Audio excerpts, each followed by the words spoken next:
ಮುಂಡಕೋಪನಿಷತ್ತಿನ ಎರಡನೆಯ ಮುಂಡಕದ ಮೊದಲನೆಯ ಖಂಡದ ಮೊದಲನೆಯ ಮಂತ್ರ. ತದೇತ ಸತ್ಯಂ ಸತ್ಯಂ ಯಥಾ ಸುದೀಪ್ತಾತ್ ಪಾವಕಾದ್ ವಿಸ್ಫುಲ್ಲಿಂಗಾಃ ಸಹಸ್ರಶಃ ಪ್ರಭವಂತೆ ಸ್ವರೂಪಾಃ ತದಾಕ್ಷರಾತ್ ವಿವಿಧಾಃ ಸೌಮ್ಯಭಾವಾ ಪ್ರಜಾಯಂತೆ ತತ್ರ ಚೈವಾಪಿಯಂತಿ ಅಂತ ಶ್ಲೋಕ.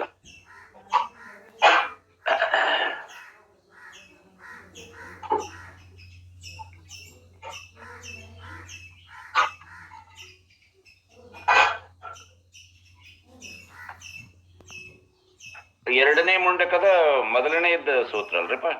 ಹೌದ್ರಿ ಹೌದ್ರಿ. ಮುಂಡಕ ಎರಡು ತದೇ ತತ್ ಸತ್ಯಂ. ಹೌದ್ರಿ ಹೌದ್ರಿ ಹೌದು ಸರಿ.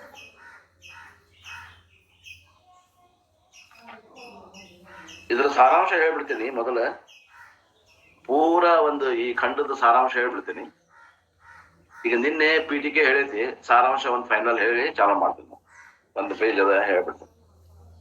ಇನ್ this section paravidya is being continued. ಈ ಒಂದು ಖಂಡದಲ್ಲಿ ಪರಾವಿದ್ಯೆಯನ್ನ ವಿಮರ್ಶೆ ಮಾಡ್ತಾ ಇದ್ದ.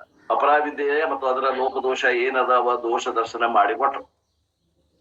ಅಪರಾವಿದ್ಯೆಯಲ್ಲಿ ನಮ್ಮ ಮನಸ್ಸು ನೆಲೆಯಾಗಿ ನಿಲ್ಲಬಾರದು. ಎತ್ತ ರುಚಿ ಐತಂದ್ರು ಕೂಡ ಅದು ಹಿತ ಇಲ್ಲ ಅಂತ ಬಿಡಬೇಕು. ಇನ್ನು ನಿಜವಾಗಿ ರುಚಿ ಇಲ್ಲ ಅಂದ್ರೂ ಹಿತ ಯಾವುದು ಅಂತಂದ್ರ ಪರಾವಿದ್ಯೆ. ಆ ಪರಾವಿದ್ಯೆಯನ್ನ ಪರಾಮರ್ಶೆಯನ್ನ ಈ ಎರಡನೇ ಅಧ್ಯಾಯದ ಎರಡನೇ ಮುಂಡಕದ ಮೊದಲನೇ ಖಂಡದಲ್ಲಿ ಮಾಡ್ತಾ ಇದ್ದಾರೆ. Akshara Brahma was said to be the material cause of the universe.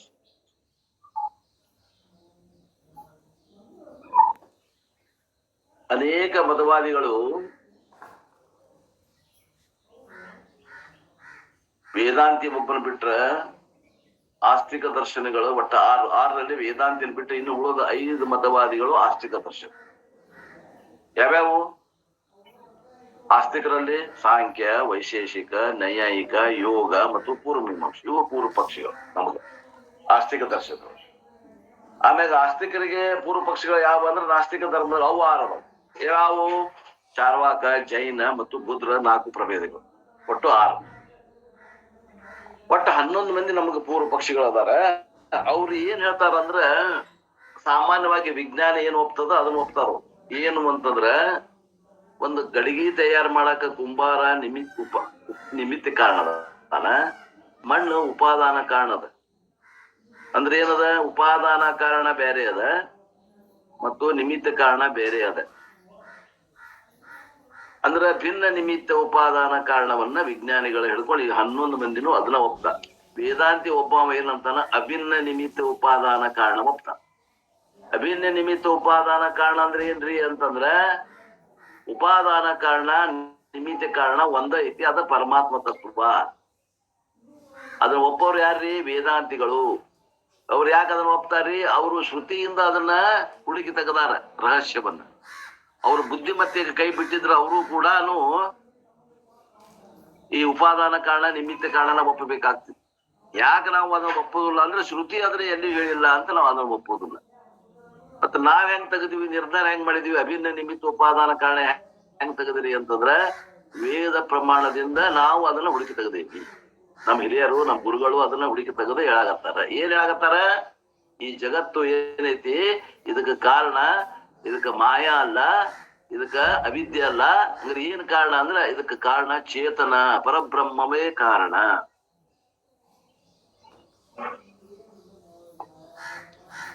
ಕಾರ್ಯವನ್ನ ನೋಡಿ ಕಾರಣವನ್ನ ಊಹೆ ಮಾಡುವಂತಹದ್ದು ಸಾಮಾನ್ಯವಾಗಿ ವಿಜ್ಞಾನದಲ್ಲಿ ಇದು ಬಹಳ ಸಹಜ. ಕಾರ್ಯಕಾರಣವಾದ ಅನ್ನುವಂಥದ್ದು ವೇದಾಂತದಲ್ಲಿ ಒಪ್ಪಿಗೆ ಇಲ್ಲ. ಆದ್ರೆ ನಮ್ಮ ಬುದ್ಧಿಗೆ ಒಪ್ಪಿಗೆ ಅದ. ಈ ತರ್ಕ ಬುದ್ಧಿಗೆ ಅದು ಹಿಡಿಸ್ತದ. ಆದ್ದರಿಂದ ಆ ತರ್ಕ ಬುದ್ಧಿಗೆ ಹಿಡಿಸುವುದನ್ನ ಇಲ್ಲಿ ಹೇಳಾಗತ್ತ. ಜಗತ್ತು ಕಾಣಕತ್ತೈತಂದ್ರೆ ಇದಕ್ಕೊಂದು ಕಾರಣ ಅದ. ಅಂದ್ರೆ ಅದು ಯಾವುದು? ಪರಬ್ರಹ್ಮ, ಅದು ಚೇತನ.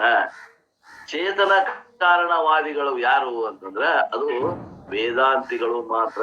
ಉಳಿದ 11 ಮತವಾದಿಗಳು ಏನದಾವ ಅಂದ್ರ ಅಚೇತನ ಕಾರಣವಾದಿಗಳು. ವಿಶೇಷತೆ ತಿಳಿಯಿರಿ.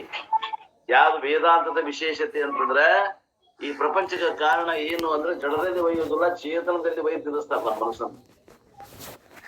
ಅದಕ್ಕಂತಾರ ಅವರು akshara Brahma was said to be the material cause of the universe. ಈ ಜಗತ್ತಿಗೆ ಉಪಾದಾನ ಕಾರಣ ಮತ್ತು ನಿಮಿತ್ತ ಕಾರಣ ಬೇರೆ ಬೇರೆ ಇಲ್ಲ. ಮುಂದೆ ಹೇಳ್ರಿ. ಅದು ಒಂದೇ ಐತಿ. ಉಪಾದಾನ ಕಾರಣನು ಒಂದ ಅದ, ನಿಮಿತ್ತ ಕಾರಣನು ಒಂದ ಐತಿ. ಹೌದು. ಅದು ಯಾವ್ದು ಅಂದ್ರೆ ಅದು ಅಕ್ಷರ ಬ್ರಹ್ಮವೇ ಕಾರಣ ಅದ. ಇದಿಷ್ಟು ನೀ ಹೆಂಗ ನಿಮ್ ಮನಸ್ಸಿಗೆ ಹೆಂಗ ನಿಮ್ಗೆ ಅನಿಸ್ತು? ನಮ್ ಮನಸ್ಸಿಗೆ ಅನ್ಸಿಲ್ಲ, ನಮ್ ಬುದ್ಧಿಗೂ ಅನ್ಸೋದಿಲ್ಲ. ಮತ್ ನಿಮ್ಗೆ ಹೆಂಗ್ ಗೊತ್ತಾಯ್ತು? ವೇದ ಪ್ರಮಾಣದಿಂದ ನಾವ್ ಇದನ್ನ ಹುಡುಕಿ ತೆಗೆದ ಅದನ್ನ ನಾವು ಶಾಸ್ತ್ರವನ್ನ ಮಾಡಿದ್ವಿ. This idea is being elaborated in this chapter. ಈ ಒಂದು ಖಂಡದಲ್ಲಿ ಇದನ್ನ ಹೆಚ್ಚಿಗೆ ಒತ್ತು ಕೊಟ್ಟು ಇದನ್ನ ವಿಚಾರ. ಚೇತನ ಕಾರಣವಾದಿಗಳು ಯಾರಂದ್ರೆ ಅವರು ವೇದಾಂತಿಗಳು. ಬಹಳ ಮುಖ್ಯ. The teacher begins with the definition of ಅಕ್ಷರ ಬ್ರಹ್ಮ. ಅಕ್ಷರ ಬ್ರಹ್ಮ ಅಂದ್ರೆ ಏನು? ಅದರ ವ್ಯಾಖ್ಯಾನ ಕೊಡ್ತಾನ ಭಗವಂತ ಇಲ್ಲಿ ಮೊದಲ. ಯಾರು? ಋಷಿ. It is eternal, it is formless, it is all pervading, it is pure, it is free from organs and it is beyond Maya. ಅದು ಹೆಂಗದ ಅಂದ್ರೆ ಒಂದೇ ಅಧ್ಯಾಯದಾಗ ಒಂದು ಪರಮಾತ್ಮನ ಸ್ವರೂಪದ ಬಗ್ಗೆ ಒಂದು ವಚನ ಹೇಳಿದ್ರು, ಒಂದು ಶ್ಲೋಕ ಹೇಳಿದ್ರು. ತದೇ ತದೃಶಂ ಅಗ್ರಾಯಂ ಅಗೋತ್ರಂ ಅವರ್ಣಂ ಅಚಕ್ಷು ಶ್ರೋತ್ರಂ ತದಪಾಣಿ ಪಾದಂ ಅಂತ ತಗೊಂಡು ಒಂದು ಶ್ಲೋಕ ಓದಿದ್ರು. ಅದು ಪರಮಾತ್ಮನ ವರ್ಣನೆ, ನಿರ್ಗುಣ ಪರಮಾತ್ಮನ ವರ್ಣನೆ. ಈ ಅಧ್ಯಾಯದಾಗ ಇನ್ನೊಂದು ಡೆಫಿನೇಷನ್ ಕೊಡ್ತಾರೆ. ಅದು ಏನ್ ಹೇಳ್ತೈತಿ ಅಂದ್ರೆ ಅದು ಶಾಶ್ವತವಾಗಿರುವಂತದ್ದು. ಆ ಆತ್ಮತತ್ವ, ಅದಕ್ಕೆ ಆಕಾರ ಇಲ್ಲ, ಅದು ವ್ಯಾಪಕ ತತ್ವ, ಅದು ಶುದ್ಧ ತತ್ವ, ಅದರಲ್ಲಿ ಏನು ಮಾಯಾ ಅಂಶ ಮಿಕ್ಸ್ ಆಗಿಲ್ಲ. ಆಮೇಲೆ ಅದು ಫ್ರೀ ಫ್ರಾಮ್ ಆರ್ಗನ್ಸ್, ಅದಕ್ಕೆ ಯಾವ ಅಂಗಾಂಗಗಳು ಇಲ್ಲ. ಈ ನಮ್ಮ ಶರೀರಕ್ಕೆ ಮೂಗು, ಕೈ, ಕಾಲು ಏನದಾವ ಅಂಗಗಳು, ಕಣ್ಣು, ಮೂಗು, ನಾಲಿಗೆ ಇವೆಲ್ಲ ಏನು ಅಂಗಾಂಗಗಳು ಅದಾವ. 5 ಕರ್ಮೇಂದ್ರಿಯ, 5 ಜ್ಞಾನೇಂದ್ರಿಯ ಏನದಾವು, ಕಣಿ ಕೊಡುವಂತ ಅಂಗಗಳು. ಹಂಗ ಅಂಗಗಳು ಇಲ್ಲ ಆತ್ಮನಿಗೆ. It is free from organs and it is beyond maya. ಆ ಮಾಯೆಯ ಪರಿಧಿ, ನಾಮರೂಪಾತ್ಮಕವಾದ ಪರಿಧಿ ಅವಿದ್ಯೆ ಅನ್ನುವಂತ ಮಾಯೆ. ಆ ಮಾಯೆ ಈಚೆಗಿಲ್ಲ, ಅದು ಮಾಯೆ ಆಚೆಗದ. ಅದು ಅಧಿಷ್ಠಾನ ಸ್ವರೂಪದಿಂದ ಐತಿ. ಆ ಅಧಿಷ್ಠಾನ ಸ್ವರೂಪದಾಗ ಅಧ್ಯಸ್ತವಾಗಿ ಬಿನಸತ್ತಾಗ ಈ ಜಗತ್ತು ತೋರ್ತದ. ಇದು ವೇದಾಂತದ ನಿರ್ಣಯ ಅದ. ಸಮಜ ಓ ಸಮಜ ಬಸ್ ಇಷ್ಟ ಇದು ಶಾಸ್ತ್ರ ಬಾಳಿಲ್ಲ. ಈ ಜಗತ್ತು ಬಿನ್ ಸತ್ತದಾಗ ತೋರಾಗತೈತಿ. ಅದಕ್ಕೆ ಅಧಿಷ್ಠಾನವಾಗಿ ಪಾರಮಾರ್ಥ ಸತ್ತದಾಗಿರುವಂತ ಅಕ್ಷರ ಬ್ರಹ್ಮ ಐತಿ. ಆ ಅಕ್ಷರ ಬ್ರಹ್ಮ ಹೆಂಗ ಐತಿ ಅಂದ್ರೆ ಅದು ವ್ಯಾಪಕ ಐತಿ, ಅದು ಅಮರ ಐತಿ, ಅದು ಅರಿವು ಸ್ವರೂಪ ಐತಿ, ಅದು ಆನಂದ ಸ್ವರೂಪ ಐತಿ. ಮತ್ತ ಅದು ಏನದ ಶುದ್ಧದ. ಅದರಲ್ಲಿ ಏನು ಯಾವುದು ಮಾಯಾ ಅಂಶ ಮಿಕ್ಸ್ ಆಗಿಲ್ಲ.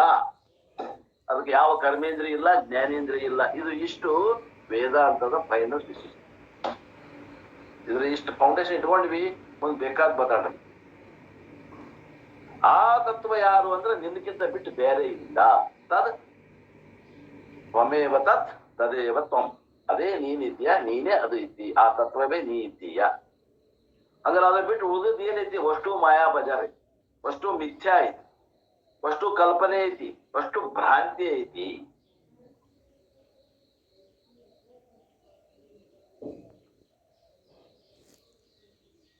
Just as countless sparks come out of the huge configuration of the fire, so also the countless beings are born out of the Brahman.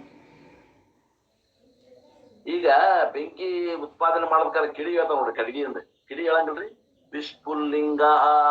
ಆ ಕಿಡಿಗಳು ಹೆಂಗ ಹೇಳ್ತಾವಲ್ಲ, ಆ ಬೆಂಕಿ ಉತ್ಪತ್ತಿ ಆಗ್ಬೇಕಾದ್ರ ಹಂಗ ಏನಾಗ್ತದ ಹೇಳಲಿಕ್ಕೆ ಬಾರದಷ್ಟು ಜೀವಿಗಳು ಆ ಬ್ರಹ್ಮದಿಂದ, ಅಂದ್ರೆ ಆ ಚತುರ್ಮುಖ ಬ್ರಹ್ಮನಿಂದ ಉತ್ಪತ್ತಿ ಆಗ್ತಾವ. ಆ ನಿರಾಕಾರ ನಿರ್ಗುಣ ಬ್ರಹ್ಮದಿಂದ ಏನ್ ಆಗಂಗಿಲ್ಲ, ಆ ಚತುರ್ಮುಖ ಬ್ರಹ್ಮನಿಂದ ಉತ್ಪತ್ತಿ ಆಗ್ತಾವೆ. They all resolve back into Brahman like sparks into the fire. ಕೊನೆಗೆ ಅವು ಏನ್ ಕಿಡಿಗಳದಾವಲ್ಲ, ಕಿಡಿಗಳು ಸ್ಫುಲ್ಲಿಂಗ ಕಿಡಿಗಳು. ಆ ಕಿಡಿಗಳು ಮತ್ತೆ ಎಲ್ಲಿ ಲಯ ಆಗ್ತಾವಂದ್ರೆ ಆ ಅಗ್ನಿಯಲ್ಲಿ ಹುಟ್ಟಿ ಅಗ್ನಿಯಲ್ಲಿಯೇ ಲಯವಾಗುತ್ತದೆ. ಹಾಗ ಈ ಜೀವಿಗಳು ಎಲ್ಲಿ ಹುಟ್ಟಿ ಎಲ್ಲಿ ಲಯ ಆಗ್ತಾರ ಅಂದ್ರೆ ಆ ಅಕ್ಷರ ಬ್ರಹ್ಮದಲ್ಲಿ ಹುಟ್ಟಿ ಅಕ್ಷರ ಬ್ರಹ್ಮದಲ್ಲಿಯೇ ಲಯ ಹೊಂದುತ್ತಾರೆ. ನೀರಿನಲ್ಲಿ ಈ ಬುದ್ಬುದಾದಿಗಳು, ಗುರುಳಿಗಳು ಹುಡ್ತಾವಲ್ಲ, ಎಲ್ಲಿ ಹುಡ್ತಾವ? ನೀರಾಗ ಹುಡ್ತಾವ. ಎಲ್ಲಿ ಲಯ ಆಗ್ತಾವ? ನೀರಲ್ಲಿಯೇ ಲಯ ಆಗುತ್ತವೆ. ಇನ್ನೊಂದು ಉದಾಹರಣೆ. ಹಾಗೆ ಜೀವಿಗಳು ಆ ಪರಬ್ರಹ್ಮ ಸ್ವರೂಪದಲ್ಲಿ ಹುಟ್ಟತಾವ, ಸೃಷ್ಟಿ ಆಗ್ತಾವ. ಬಿನ್ಸತ್ತಾದಾಗ ಅಲ್ಲೇ ಹುಡ್ತಾವ ಮತ್ತು ಲಯ ಅಲ್ಲೇ ಆಗ್ತಾವ. From the 3rd mantra up to the 9th mantra, the creation is elaborately described. ಆಮೇಲೆ ಈ ಸೃಷ್ಟಿಯನ್ನ ಹೇಳ್ತಾ ಅಧ್ಯಾರೋಪ ಅಪವಾದಾಭ್ಯಾಂ ನಿಷ್ಪ್ರಪಂಚಂ ಪ್ರಪಂಚತೆ. ಇಲ್ಲದ ಪ್ರಪಂಚವನ್ನು ಇದೆ ಅಂತ ಹೇಳಾಕತ್ತಾರಂದ್ರ ಇದೆ ಅಂತ ಹೇಳೋದು ತಾತ್ಪರ್ಯ ಅಲ್ಲ. ಈ ಜಗತ್ತು ಇದೆ ಅನ್ನುವಂತಹದ್ದು ಒಂದು ತಲೆಯಾಗ ಕಾನ್ಸೆಪ್ಟ್ ಇಟ್ಕೊಂಡು ಬಂದಂತ ಶಿಷ್ಯನಿಗೆ ಅನುವಾದ ಮಾಡಿಕೊಂಡು ನಾವು ಸೃಷ್ಟಿ ಅದ ಅಂತ ಒಪ್ಪಿಕೊಂಡು ಸೃಷ್ಟಿ ರಚನೆಯನ್ನ ಹೆಂಗಾತು ತಸ್ಮಾತ್ವಾ ಏತಸ್ಮಾತ್ ಆತ್ಮನ ಆಕಾಶ ಸಂಭೂತ ಆಕಾಶಾತ್ ವಾಯು ವಾಯುರಗ್ನಿ ಅಗ್ನಿರಾಪ ಅಭ್ಯ ಪೃಥ್ವಿ ಪೃಥ್ವ್ಯಾತ್ ಅನ್ನಂ ಅನ್ನಾತ್ ಪುರುಷಾತ್ ಔಷಧಿ ಔಷಧಾತ್ ಹಿಂಗ ಪ್ರತಿಯೊಂದು ಸೃಷ್ಟಿ ಉತ್ಪತ್ತಿ ಆತು ಅಂತ ತೈತ್ರಿಯ ಉಪನಿಷತ್ತು ಹೇಳ್ತಲ್ಲ. ಹಂಗ ಇಲ್ಲಿನೂ ಈ ಮುಂಡಕ ಉಪನಿಷತ್ತಾಗೂ ಕೂಡ ಸೃಷ್ಟಿಯ ಪ್ರಕ್ರಿಯೆಯನ್ನ ಹೇಳ್ತಾರೆ. ಯಾರಿಗೆ ಹೇಳ್ತಾರೆ ಇದನ್ನ? ಕನಿಷ್ಠ ಅಧಿಕಾರಿಗೆ. ನಮ್ದು ಉದ್ದೇಶ ಸೃಷ್ಟಿ ಅದ ಅಂತ ಹೇಳುದಲ್ಲ, ಇದು ಸೃಷ್ಟಿ ನಿಜವಾಗಿ ಐತೆ ಅಂತ ಹೇಳುದು ಅಲ್ಲ. ಈ ಸೃಷ್ಟಿ ಏನ್ ತೋರಾಗತೈತಿ ತೋರಂಗಿಲ್ಲಂತೂ ಅಲ್ಲ, ತೋರ್ತದ. ಆದ್ರೆ ಇದು ಮಿಥ್ಯ ಅದ. ವಿಚಾರ ಮಾಡಿದ್ರೆ ತೋರುದಿಲ್ಲ, ವಿಚಾರ ಮಾಡದೇ ಇದ್ದಾಗ ತೋರ್ತದ. ಹಗ್ಗದಲ್ಲಿ ಹಾವಿನಂತೆ, ಮೃಗಜಲದಲ್ಲಿ ಮೃಗಜಲದಂತೆ, ಉಷರ ಭೂಮಿಯಲ್ಲಿ ಮೃಗಜಲದಂತೆ, ಕಪ್ಪೆ ಚಿಪ್ಪಿನಲ್ಲಿ ಬೆಳ್ಳಿಯಂತೆ. ಅಲ್ಲಿ ಬೆಳ್ಳಿ ಇರುವುದೇ ಇಲ್ಲ, ತೋರ್ತದ. ಅಲ್ಲಿ ಮೃಗಜಲ ಇಲ್ಲ, ಆದ್ರೆ ಮೃಗಜಲ ತೋರ್ತದ. ಈ ಜಗತ್ ಅನ್ನೋದು ಇಲ್ಲವೇ ಇಲ್ಲ, ಆದ್ರೂ ತೋರ್ತದ. ಈ ಶರೀರ ಇಲ್ಲವೇ ಇಲ್ಲ, ಆದ್ರೂ ತೋರ್ತದ.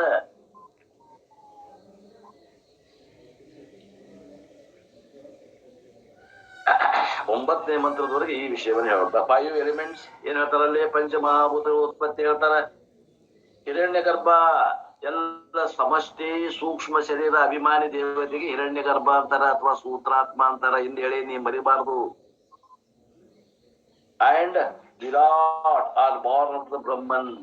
ಸಮಷ್ಟಿ ಸ್ಥೂಲ ಶರೀರ ಅಭಿಮಾನಿ ವಿರಾಟ್, ಸಮಷ್ಟಿ ಸೂಕ್ಷ್ಮ ಶರೀರ ಅಭಿಮಾನಿ ಹಿರಣ್ಯ ಗರ್ಭ ಅಥವಾ ಸೂತ್ರಾತ್ಮ, ಸಮಷ್ಟಿ ಸ್ಥೂಲ ಶರೀರ ಅಭಿಮಾನಿ ವಿರಾಟ್ ಅಥವಾ ವೈಶ್ವಾನರ. ಇದೆಲ್ಲ ಸೃಷ್ಟಿ ಹೆಂಗಾತು ಅಂತಂದ್ರೆ ಕಲ್ಪನೆಯಿಂದ ಆತು. All Vedas, all the ritualistic materials and description, their results and time are born out of that Brahman. ಏನೇನು ಹುಟ್ಟ್ರಿ ಆ ನಿರಾಕಾರ ನಿರ್ಗುಣ ಬ್ರಹ್ಮನಿಂದ ಈ 5 ಪಂಚಮಹಾಭೂತಗಳು ಹುಟ್ಟಿದ್ವು. ಮತ್ತೇನು ಹುಟ್ಟಿದ್ವು? ವೇದಗಳು ಹುಟ್ಟಿದ್ವು. ಮತ್ತೆ ರಿಚುವಲ್ಸ್ ಏನ ಇದು ಮಾಡ್ತಾರಲ್ಲ, ಯಾವ ಯಾವ ಯಜ್ಞ ಯಾಗಾದಿಗಳಲ್ಲಿ ಯಾವ ರೀತಿ ಮಾಡ್ಬೇಕನ್ನುವಂಥದ್ದು ಕರ್ಮ ವಿಧಾನ ಇತ್ತಲ್ಲ, ಅದಕ್ಕೆ ರಿಚುವಲ್ ಅಂತ ವಿಧಿ. ಆ ವಿಧಿನು ಅದರಿಂದ ಹುಡ್ತು. ಮತ್ತೇನ್ ಹುಡ್ತು? Ritualistic materials. ಆ ಒಂದು ಅಗ್ನಿಹೋತ್ರದಲ್ಲಿ ಆಗ್ಲಿ ಅಥವಾ ಅದೊಂದು ಯಜ್ಞ ಯಾಗದಲ್ಲಿ ಹಾಕಬೇಕಾದಂತಹ ಅವಿಸುಗಳು ಯಾವುವು ಅವುಗಳು ಹುಟ್ಕೊಂಡು. ಅಂಡ್ ಡಿಸಿಪ್ಲಿನ್ಸ್, ಏನೇನು ಮಾಡಬೇಕು ಶಿಸ್ತು ನಿಯಮಗಳು ಅವೆಲ್ಲವೂ ಹುಟ್ಕೊಂಡ್ವು. ದೇ ರಿಸಲ್ಟ್ಸ್, ಆಮ್ಯಾಗ ಏನ್ ನೀವು ಕರ್ಮಗಳ ಮಾಡ್ತೀರಿ ಹೋಮ ಹವನಗಳು ಅದ್ರ ಫಲಗಳು ಹುಟ್ಕೊಂಡು. Time and space are also born out of that Brahman. ಆ ಬ್ರಹ್ಮನಿಂದ, ನಿರಾಕಾರ ನಿರ್ಗುಣವಾದ ಬ್ರಹ್ಮದಿಂದ ಕಾಲ ಮತ್ತು ದೇಶಗಳು ಹುಟ್ಟುಕೊಂಡು. ಅದಕ್ಕಿಂತ ಮೊದಲ ದೇಶನೂ ಇದ್ದಿದ್ದಿಲ್ಲ, ಕಾಲನೂ ಇದ್ದಿದ್ದಿಲ್ಲ. ಆತ್ಮೀಯರೇ,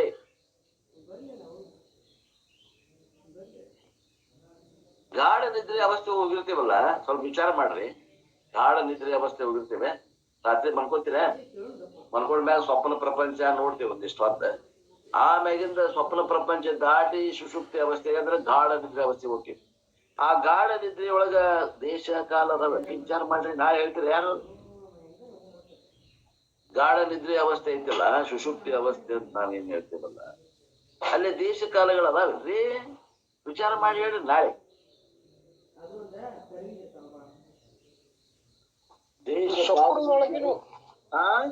ಸ್ವಪ್ನದೊಳಗಿರೋ ಮನೋಕಲ್ಪನೆಗಳು ಇರ್ತಾವ್ರಿ ಅಪ್ಪ. ಸ್ವಪ್ನದಾಗಾತ್ರಿ, ಸ್ವಪ್ನ ದಾಟಿದ್ಮ್ಯಾಗ ಗಾಢ ನಿದ್ರೆ ಬರ್ತೈತಲ್ಲ.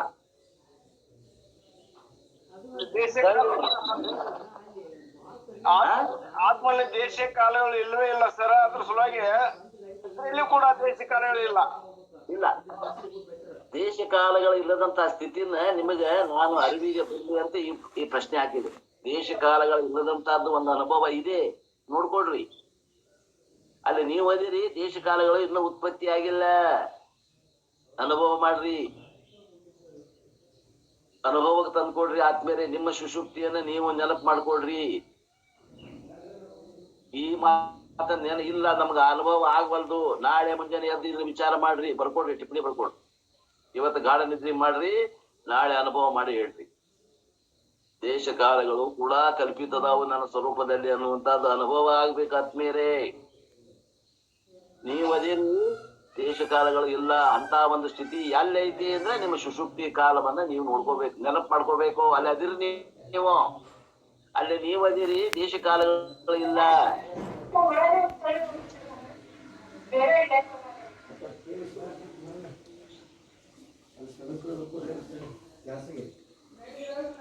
ಮ್ಯೂಟ್ ಮಾಡ್ರಿ ಅಪ್ಪಾರ, ದೇವ್ರಪ್ಪರ ಮ್ಯೂಟ್ ಮಾಡ್ರಪ್ಪಾರ. ಅನ್ವಯ ವ್ಯತಿರೇಕ ಅಂತಾರ. ಅಲ್ಲಿ ನೀವು ಇರೋದು ಅನ್ವಯ ಅದ, ದೇಶ ಕಾಲಗಳು ವ್ಯತಿರೇಕ ಅದಾವ. ಇದಕ್ಕಂತಾರ ಅನ್ವಯ ವ್ಯತಿರೇಕಾಭ್ಯಾಮ್. ಅನ್ವಯ ವ್ಯತಿರೇಕದಿಂದ ಗುರು ಆದಂತಾವ ನಿಮ್ಮ ಸ್ವರೂಪವನ್ನ ನಿಮಗ ತೋರಿಸಿಕೊಡ್ತಾನೆ. ಅಧ್ಯಾರೋಪ ಅಪವಾದಾಭ್ಯಾಮ್. ಅಧ್ಯಾರೋಪ ಅಪವಾದದ ಮೂಲಕ, ಪ್ರಕ್ರಿಯೆ ಮೂಲಕ ನಿಮ್ಮ ಸ್ವರೂಪವನ್ನು ಹಿಂಗಿದೆ ಅಂತ ಭಗವಂತ ಗುರು ತೋರಿಸಿಕೊಡ್ತಾನೆ. ಅನ್ವಯ ವ್ಯತಿರೇಕ ಯತ್ ಸತ್ವೇ ಯತ್ ಸತ್ವ ಅಂತದ. ಯತ್ ಸತ್ವಂ ಯತ್ ಸತ್ವೇ ಅನ್ವಯ, ಯದಭಾವೇ ತದಭಾವ ವ್ಯತಿರೇಕ. ಯಾವ್ದಿದ್ರೆ ಯಾವ್ದು ಇರ್ತದ ಅದು ಅನ್ವಯ, ಯಾವ್ದಿದ್ರೆ ಯಾವ್ದು ಇರೋದಿಲ್ಲ ಅದು ವ್ಯತಿರೇಕ. ಸುಷುಪ್ತಿ ಅವಸ್ಥೆಯೊಳಗ ನೀವದಿರಿ, ದೇಶ ಕಾಲಗಳು ಇಲ್ಲ, ಈ ಶರೀರಾದಿಗಳು ಇಲ್ಲ. ನಾವದೇವಿ ಅದಿರಿ, ದೇಶ ಕಾಲಗಳು ಇಲ್ಲ, ಈ ಶರೀರ ಇಲ್ಲ, ಈ ಈ ಕೈ, ಮೂಗು, ಕಾಲು, ಚರ್ಮ, ಈ ದೇಹ, ಸ್ಥೂಲ ಶರೀರ, ಸೂಕ್ಷ್ಮ ಶರೀರ ಯಾವ ಇಲ್ಲ, ಆದ್ರೆ ನೀವು ಅದಿರಿ, ಅದು ಅನ್ವಯ. ಇದಕ್ಕಂತಾರ ಅನ್ವಯ ವ್ಯತಿರೇಕ. ಈ ಅನುಭವವನ್ನು ನಾಳೆ ಧ್ಯಾನವನ್ನು ಮಾಡ್ರಿ. ಆಧ್ಯಾತ್ಮಿಕ ಪ್ರಗತಿ ಹೆಚ್ಚಿಗೆ ಆಗ್ಬೇಕಾದ್ರೆ ಇದನ್ನ ಧ್ಯಾನ ಮಾಡ್ರಿ. ಅವಸ್ಥಾತ್ರಯ ವಿವೇಕ ಬರ್ತದ. ಅದನ್ನ ಆ ಅವಸ್ಥಾತ್ರಯದಲ್ಲಿ ಬರುವಂತ ಒಂದು ಪ್ರಕ್ರಿಯೆಯನ್ನ ಇಲ್ಲೇ ಹೇಳಾಗತ್ತೇನೆ. ನೀವು ಅದಿರಿ, ನೀವದಿರಿ, ಮತ್ತೇನಿಲ್ಲ, ಅವಸ್ಥೆಗಳು ಇಲ್ಲ, ತೂರ್ಯಾತೀತ ಅನುಭವ ಬರ್ತದ ಮುಂದ. ಈಗ ಸದ್ಯ ಸುಷುಪ್ತಿ ಅನುಭವ ಹೇಳಾಗತ್ತೇನಿ, ಮುಂದೆ ತೂರ್ಯಾತೀತ ಅನುಭವ ಹೇಳಾಗತ್ತೇನೆ. 3 ಅವಸ್ಥೆಗಳು ನಿನಗಿಲ್ಲ, ಅದಿರಿ, ಅವಸ್ಥೆಗಳು ಎಲ್ಲ ವ್ಯತಿರೇಕದಾವ. ಇದನ್ನ ನಿಧಿಧ್ಯಾಸನ ಮಾಡ್ಬೇಕಾಗ್ಯದ ನಾವು. ನಮ್ಮ ನಿಜವಾದ ಆಸ್ತಿ ಇದು, ನಮ್ಮ ನಿಜವಾದ ಸ್ವರೂಪ. ಈ ನಿಜವಾದ ಸ್ವರೂಪವನ್ನ ನಾವು ನೋಡ್ಕೋಬೇಕಾಗ್ಯದ ಆತ್ಮೀಯರೇ. All gods, all human beings, all animals, all birds, all trees are born out of the Brahman. ಏನೇನು ಹುಟ್ಟಿದ್ರಿ? ಎಲ್ಲಾ ದೇವತೆಗಳು ಹುಟ್ಟುಕೊಂಡು. ಗಾಡ್ಸ್ ಅಂದ್ರೆ ಏನ? ದೇವತೆಗಳು. ಹ್ಯೂಮನ್ ಬೀಯಿಂಗ್ಸ್ ಮನುಷ್ಯ ಜೀವಿಗಳು, ಅನಿಮಲ್ಸ್ ಪ್ರಾಣಿಗಳು, ಬರ್ಡ್ಸ್ ಪಕ್ಷಿಗಳು, ಟ್ರೀಸ್ ರಿವರ್ಸ್ ಎಲ್ಲ ಹುಟ್ಕೊಂಡು ನೋಡ್ರಿ. ಎಲ್ಲ ಏನದ ಗಿಡ ಮರಗಳು ಕೂಡ ಹುಟ್ಕೊಂಡು. All oceans, mountains, rivers are born out of the Brahman. ಸಪ್ತ ಸಾಗರಗಳು ಹುಟ್ಕೊಂಡು. All oceans, all mountains, ಎಲ್ಲ ನದಿ ಪರ್ವತಗಳು, ಗಿರಿ ಪರ್ವತಗಳು, ರಿವರ್ಸ್ ನದಿಗಳು are born out of the Brahman. ಎಲ್ಲ ಹುಟ್ಕೊಂಡು. ಅಧ್ಯಾರೋಪ ಇದು. ಸೃಷ್ಟಿ ಅಂತಂದ್ರ ಖರೆ ಅಂತ ತಿಳ್ಕೊಬೇಡ್ರಿ ಆತ್ಮೀಯರೇ. ಅಧ್ಯಾರೋಪ ಮಾಡ್ತಾ ಇದ್ದಾರ. ಇದ್ದ ಬ್ರಹ್ಮದಲ್ಲಿ ಇಲ್ಲದ ಜಗತ್ತನ್ನ ಆರೋಪ ಮಾಡುವುದೇ ಸೃಷ್ಟಿಯ ಪ್ರಕ್ರಿಯೆ. ಸೃಷ್ಟಿ ಇದೆ ಅಂತ ಹೇಳುವುದಲ್ಲ ಆತ್ಮೀಯರೇ, ಲಕ್ಷ ಕೊಡಿ. In short, the entire universe of things and beings is Brahman's manifestation only. ಅಲ್ರಿ? ಹೇಳ್ರಿ. ಆಲದ ಬೀಜ ಯಾರ ನೋಡಿರ? ಆಲದ ಬೀಜ ಎಷ್ಟು ಸಣ್ಣದ ಅದು? ಆಲದ ಬೀಜ ಬಹಳ ಸಣ್ಣದ. ಆಲದ ಬೀಜದಲ್ಲಿ ಆಲದ ಮರ ಐತೆ ಅಲ್ರಿ?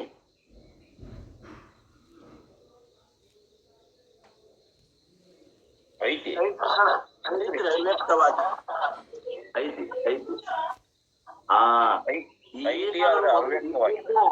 ಏನಾದ್ರೂ ಮೊದಲು ಇದ್ರ ಅದರಿಂದ ಅದು ಹೊರ ಹೊಂತೈತಿ. ಇದಕ್ಕೆ ಸತ್ಕಾರ್ಯವಾದ ಅಂತ ಹೇಳ್ತಾರ ಪ್ರಕ್ರಿಯೆ. ಆಲದ ಮರದ ಬೀಜದಲ್ಲಿ ಆಲದ ಮರವು ಸೂಕ್ಷ್ಮವಾಗಿ ಇತ್ತು. ಇತ್ತು. ಅದು ಅದಕ್ಕೆ ಭೂಮಿಗೆ ಬಿದ್ದ ಮ್ಯಾಗ ಅದ ಬೆಳವಣಿಗೆ ಆಗಿ ಆಲದ ಮರ ಉತ್ಪತ್ತಿ ಆಯ್ತು. ಆಲದ ಮರ ಶೂನ್ಯದಿಂದ ಉತ್ಪತ್ತಿ ಆಗಿಲ್ಲ, ಅದು ಮೊದಲ ಸೂಕ್ಷ್ಮ ರೂಪದಿಂದ ಇತ್ತು, ಅದ ವ್ಯಕ್ತ ಆಯ್ತು. ಇದಕ್ಕೆ ಉತ್ಪತ್ತಿ ಎಂದು ಹೇಳುತ್ತೇವೆ. ವ್ಯಕ್ತ ಆಯ್ತು, ಅವ್ಯಕ್ತದಿಂದ ವ್ಯಕ್ತ ಆಯ್ತು. ಅದು ಇದ್ದಿದ್ದಿಲ್ಲ ಅಂತಲ್ಲ, ಅದಕ್ಕಂತಾರ ಸತ್ಕಾರ್ಯವಾದ. ತಿಳ್ಕೊಡ್ರಿ ಇವೆಲ್ಲ ಇನ್ನು ಮುಂದೆ ಬರುವುದಾವ್ ಡೀಟೇಲ್ಸ್. ನಾನು ಹಂಗ ಸಂದರ್ಭ ಅನುಸಾರವಾಗಿ ಒಳಗೆ ಇಳಿದು ಹೇಳಾಗತ್ತೀನಿ. ಅವ್ರ ಅಪ್ಪವ್ರು ಹೇಳ್ತಾರೆ ಮುಂದೆ. In fact there is no universe other than Brahman. ಹಂಗಂದ್ರ ಈ ಜಗತ್ತು ಆ ಸೂಕ್ಷ್ಮ ಬ್ರಹ್ಮ ತತ್ವದಿಂದ ಉತ್ಪತ್ತಿ ಆತು ಅಂದ್ರ ಮುಂದೆ ಹೇಳ್ರಿ, ಈ ಜಗತ್ತು ಆ ಬ್ರಹ್ಮನಲ್ಲಿ ಬೀಜ ರೂಪದಿಂದ ಇತ್ತು, ಮೊದಲು ಇತ್ತು ಅಂತ ಅರ್ಥ. One who knows this Brahman, which shines into one's own mind as a very subject, as a very consciousness, breaks the knot of ignorance. ಏನ್ ಬಂಗಾರ ರೀ, $1,000 ಈ ವಾಕ್ಯಕ್ಕೆ $1,000 ಕೊಡ್ಬೇಕು. ಅಷ್ಟು ರೊಕ್ಕ ಕಿಮ್ಮತ್ತಿನ ಮಾತಾಡ್ತಾರ ನೋಡ್ರಿ. ಏನ್ ಹೇಳ್ತಾರ ಇಲ್ಲಿ? ಒನ್ ಹೂ ನೋಸ್ ದಿಸ್ ಬ್ರಹ್ಮನ್, ಯಾರು ಈ ಆತ್ಮನನ್ನ ತಿಳಿತಾರೋ. ಹೆಂಗಂತ ತಿಳಿತಾರ? Which shines in one's own mind. ಈ ಹೆಂಗ ಇದು ಇಷ್ಟ ಹೇಳಿದ್ಮ್ಯಾಗ ಅವನ ಮನಸ್ಸಿನಲ್ಲಿ ಒಂದು ಆಕಾರ ಬರ್ತದೆ. ಈ ಮನಸ್ಸಿಗೆ ಆಕಾರಗಳನ್ನ ಕಲ್ಪನೆ ಮಾಡುವಷ್ಟ ಬರ್ತೈತಿ, ಬೇರೆ ಆಕಾರ ರಹಿತ ವಸ್ತುವನ್ನು ಕಲ್ಪನೆ ಮಾಡಕ್ ಬರುವುದಿಲ್ಲ. ಆದ್ರೂ ಆಕಾರ ರಹಿತವಾದ ಪರಮಾತ್ಮನಿಗೆ ಒಂದು ಆಕಾರ ಕೊಡ್ತತಿ ಇದು ಮನಸ್ಸು, ಈ ಬುದ್ಧಿ. ಹೆಂಗ್ ಕೊಡ್ತೈತಿ ಅದ ಆಕಾರ? ಅದು ಆಸ್ ಎ ವೆರಿ ಸಬ್ಜೆಕ್ಟ್,